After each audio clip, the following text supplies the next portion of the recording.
Another glorious moment to advance the unpacking of the financial year 2023-2024 budget here on Business Glide, your number one show on matters public policy and economics, with your resident economist, Richard Mwanja. Indeed, always a pleasure to have you on board. Now with me, to advance, the unpacking of this budget is the only voice of reason in matters public policy analysis, Vegas' biggest expert, Herman Manyora. Why are you laughing though? How are you? I am quite well. How about you? I'm getting better. By the day? By the day, by the hour. But your fashion sense is getting even more, kind of weak, Why? distasteful. I'm not in beauty contest. Come on. Who tells you I work in the fashion world? I am setting the pace for you. No, you did. Inspired by Uhuru Kenyatta. For your age mate. For my shirt. Kamwana. Kamwana, yes. All right. He told us dynasty buyer. Now it's okay. Now it's okay. Yes. Are you feeling that probably it is the Uhuru curse are catching up with us? No, I don't believe in curses. You don't believe in that? Yes. I'm a strict Muslim. A strict Muslim? Yes. All right, very well. Let's wait and see how it will unfold the fullness of time. Of course, many things happening. The finance bill of 2023, we're waiting to see what will come out of it.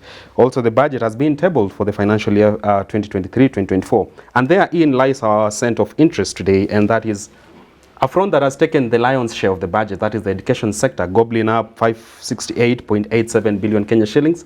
And also on the other side, a very, very crucial sector, that is agriculture, with a paltry allocation of about 47.25 billion Kenya shillings. So these are the two fronts we're going to look at today. But let's start from the education sector. A whooping 568.87 billion. Prof, you are a lecturer, you've been a teacher.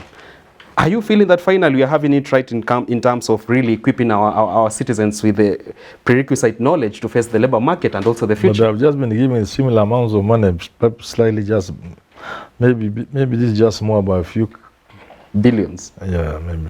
Yeah. No, it doesn't inspire confidence that we are revitalizing the fortunes of education. It's not even the money. It's the thinking. It's the vision you have for the country when it comes to education. That's why you start. You don't start with billions.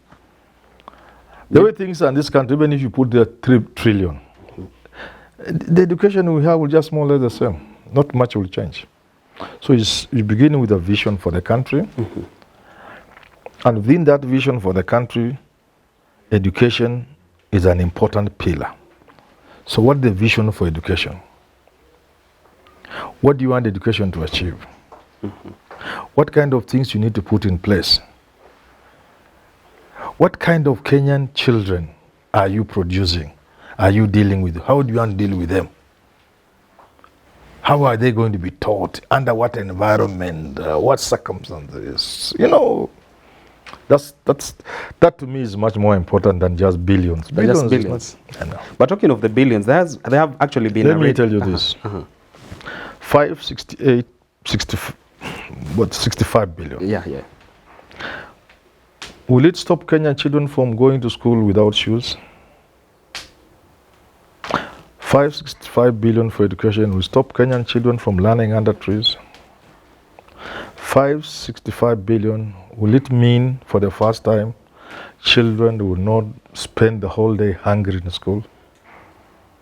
565 billion for education, will it mean children will not be collapsing with malaria, vomiting, and being dragged home, perhaps to homes where they cannot even afford the simplest of treatment? But it may not mean everything that it doesn't have to mean anything. And that's what I'm saying. You can have less than this, but have a better education for the country. Lasting impact. You see, let me give you a good example. Very well. We are now talking about shortage of teachers, 100,000 teachers. Who tells you we need teachers in the way we needed teachers 100 years ago? Why do we need them? Artificial intelligence? Maybe with the technology, you'll need a quarter of the teachers we currently have. I keep saying this country is a question of thinking, which is a critical component that is missing in this country. You cannot throw money at a problem and think you are solving it. You have to understand the problem.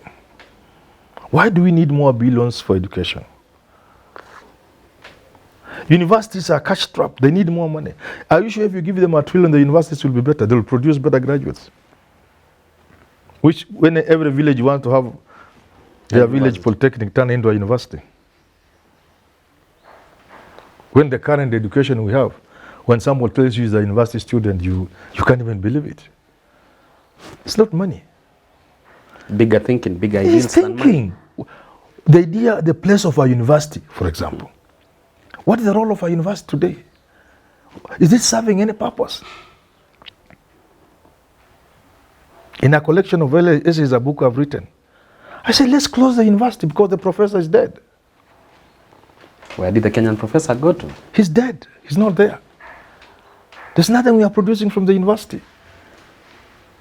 Kenyan graduates are so you must among ask the best yourself, globally. You must ask yourself, what is the place of the university or the academy in Kenya, in the globe today? If you start there, then you begin to look at the ways and means of actualizing that dream and that vision of a university. Now money will come in. Now you'll have a better assessment of actually how much money you need. But they say, oh, universities are cash traps, they don't have money. This year we shall add them 70 billion. that is what foolish people do. But these far reports from all those think tanks and institutions that the government consult have always narrowed down to capitation as the only problem facing Kenya's education sector. And if you're going to go into the nitty-gritties of the budget, let me give you another example. You've had school teachers saying they are about to close schools because of capitation. I've been a chairman of a school. So I know what I'm talking about. So if you ask the head teachers, what exactly do you want that money for? That can make you want to close the school today? They can't answer that question. You see the idea of money now, just money, without defining the problem for which you need the money. So you say so much per child in capitation. What are you basing yourself on? What do you want to achieve? So we get to a point as a country when we say we want to spend 50 billion or so to buy children laptops. Are their schools on grid electricity? Do they have classrooms? Even the security of those laptops. You see the kind of thinking I'm talking about that you need before money comes in. But if you're actually looking at an additional allocation to the ministry, it may achieve very little, if anything. If anything. Yes. But then again, what do you make of the increased allocation to Teacher Service Commission to hire even more tutors? Remember, we have been underperforming when it comes to the teacher-student ratio in this country. As much as there is a whole chunk of things we really need to ramp up our performance on in the education sector, I think, don't you think that starting with increasing the tutors will be probably a true barrier? I have mentioned it. If you are basing yourself in the old thinking, trapped in that box, that how many teachers do we need? We calculate the ratio. Then we say we are now short of 100 and something. Globally recommended. So if this allocation, this budget allocation, I don't know, is going to make us get 1/10 of the teachers we require, we are just kicking the can down the road. The problem is just still there. But there is a fresher way of looking at it. I've given you an example. Do we still need teachers in the traditional sense in which we need teachers? The government is trying to fix Question number one, listen. Do we need teachers in the sense we need them? We needed them yesterday, 10 years, 15 years ago. Not quite. Because of technology, things have changed. Number two, when it comes to teachers, do you know one of the reasons why we need more teachers is the level of the training and the entry threshold?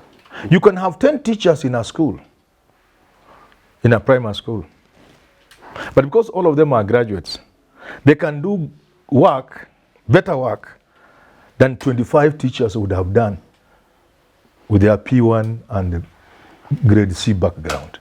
I'm just thinking. You can have, let's say, English, for example.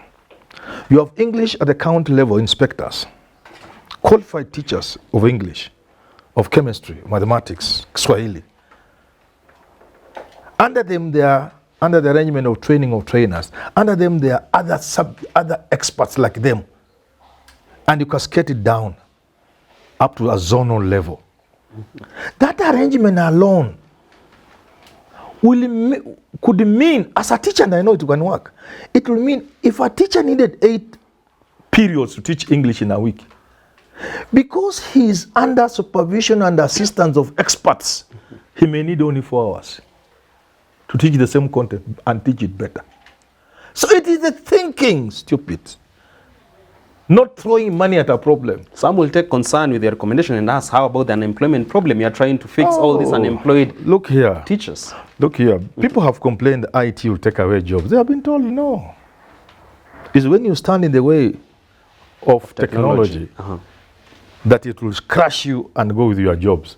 But if you embrace technology, you can see if technology is going to mean better production, more production, it will mean more people inevitably will be hired. In the fullness. Because the profits will go higher. And the same profits are being plowed in investment in the same economy. So you can remove teachers in their numbers from the primary school section and secondary school section, sector, whatever, schools, reduce them, make education better, produce better children, better graduates, who will create even more employment for the people. And ultimately, when the circle is complete, you have created more employment than the few numbers of teachers you have reduced. And who tells you once you have teachers and you want to deploy differently, deploy technology, deploy more qualified teachers? Human resources. Because I believe, where I stand, honestly, we are being unfair to ourselves as a country. Given the state of development of the world and this country and the number of graduates we have from universities, it is unreasonable for us to have anybody other than a graduate teaching at any level. Well, now, that doesn't mean those who are teaching down there will just be told go home. Left for the dogs. No. The training they have, the experience they have, they can be deployed elsewhere in the public service and become more productive there, more gainfully productive, and even enjoy the jobs better. And socially and economically uplift the country better. So it's a question of, again, big thinking. That is your clarion call. Time's on end. Nothing else. All right, advancing to our second part of this conversation and touching on a front that is very dear to many Kenyans and taxpayers at large is the food and agriculture, the agriculture and food security sector, receiving a paltry allocation of 47.25 billion, much to the chagrin of many. And so, you've on countless times gone on record and saying the issue of perennial drought, Kenyans going to bed hungry and all that stuff. It is time that we really feed this hungry stomach before we even talk of other public policies and all that stuff. Do you think allocating such as, say, paltry, billions into the agriculture? I've been unwell and my mind is not clear. I can't remember well. There was this, a few years ago, a declaration that says agriculture should be allocated at lion's share. No, something like 10% of the GDP. Of the GDP, yeah. Yes. It's a declaration of a certain country. Okay, I've forgotten where. Are we there? Not close. There are certain acceptable standards across sector, on agriculture, on health, on security. So what do?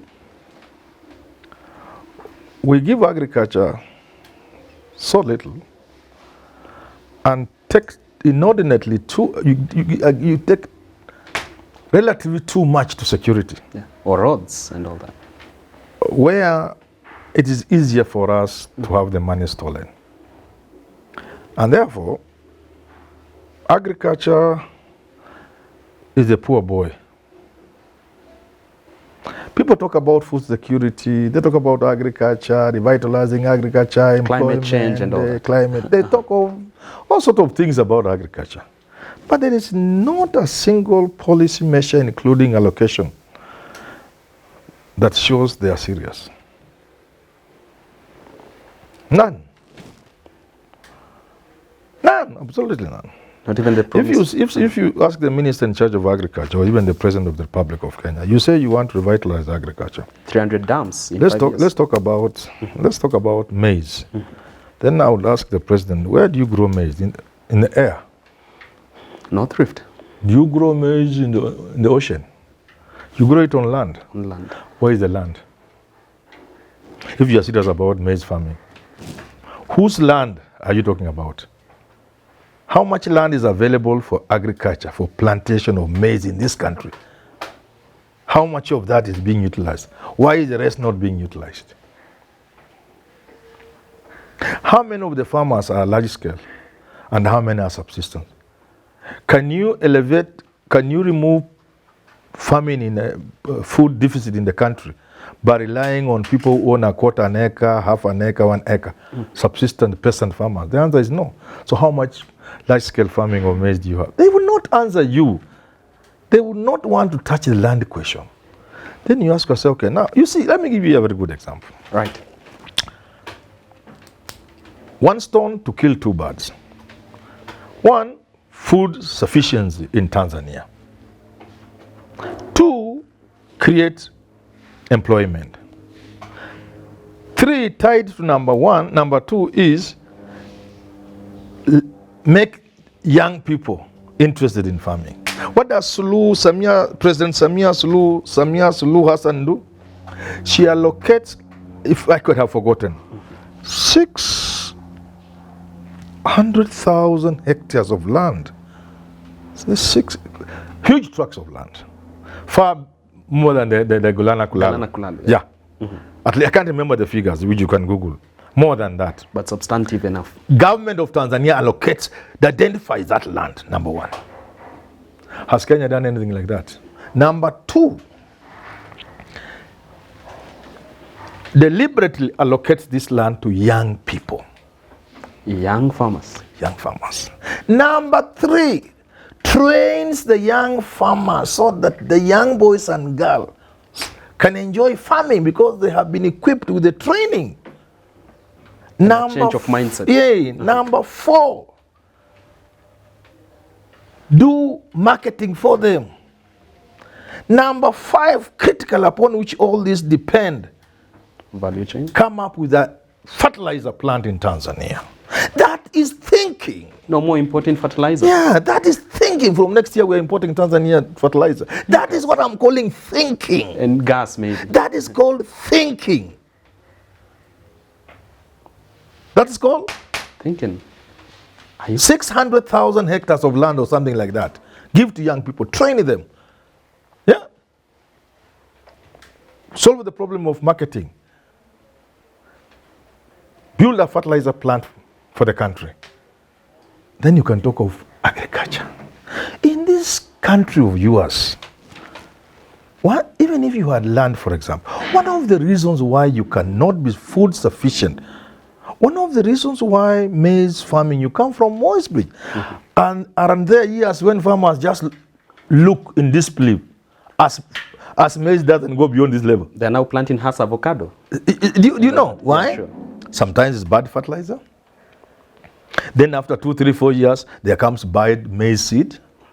Can you believe in a country like Kenya that's crying about hunger, famine, food insufficiency, begging at the world, that we allow seed production and the sale to be a business? Can the president stand here and tell me he's serious about agriculture? I'll tell him, please, you are a good man. I love you and I respect you. I'll even vote for you in 2027. But don't talk about agriculture because you are not sincere. Start by saying there will be no commercial seed in this country for maize. And North Rift farmers will be happy.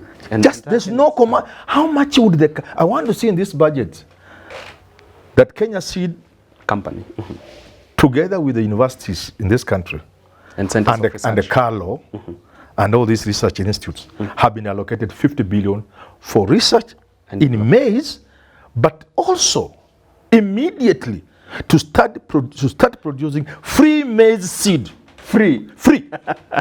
Not that money is more than enough. Not subsidized. Yeah, free maize seed. That action alone will inspire confidence. That action alone will solve this deficit of 10 million bags. Quality seed, free. Once seed is quality and is free, all these useless seeds that people are being given, that compromise the harvest will have no market because there'll be free seed and it's quality. Within a year, nobody will be selling seed in this country. So it's not all about 300 dams. Does the president have the courage? The courage is the word. To look at those companies that are selling seed here. Does he have the courage? But they have the courage to bring 300 dams because that will be billions of shillings for people to eat. In just 5 years. Therefore, if you are the president, you are a good man, I love you. But don't talk to me about agriculture. Don't talk to me about food security because you don't mean it. You don't mean it. Because if you meant it, we will have so much maize. The problem is where do we sell it? Sasa tutakuwa kama America, tutaanza kupatia ng'ombe mahindi. Sudan and all. Yeah, and we shall donate maize. Because this country requires a miserable 60 million bags. At 60 million bags, you already have a surplus. Yeah. All right, very well. There you have it from Herman Manyora dispensing nuggets of wisdom on how better the government can look into addressing loopholes in the agriculture sector and also the education sector, even after they have allocated huge amounts of money towards meeting the envisioned goals they are in. So it's a change of thinking that is needed, and we wait to see whether the government will tap into those nuggets of wisdom. Time now for Fan of the Week. It is none other than this gentleman, Mustafa from Sierra Leone, working for the Center Journalist for Humanity organization. Mustafa from Sierra Leone. Yeah. Wonderful, Mustafa. Thank you much for being part of the team, part of the family. Very well. We also invite you to be sharing our amazing content with your friends and family and all that. And if you want to be the fan of the week, head over on Twitter, tag that particular edition of Business Glide that you've watched therein. Tag me at Mwenje Richard on Twitter, at Manyora on Twitter as well. You can as well slide in my DM, share your location and name, and definitely you shall grace our next edition as our fan for the week. We continue our coverage of the 2023-2024 budget. So stay tuned to this particular channel and this particular show. Definitely have value for your time. Until next time, I'm Richard Mwenje. Up next on your screen is the Business Glide African Proverb of the Day.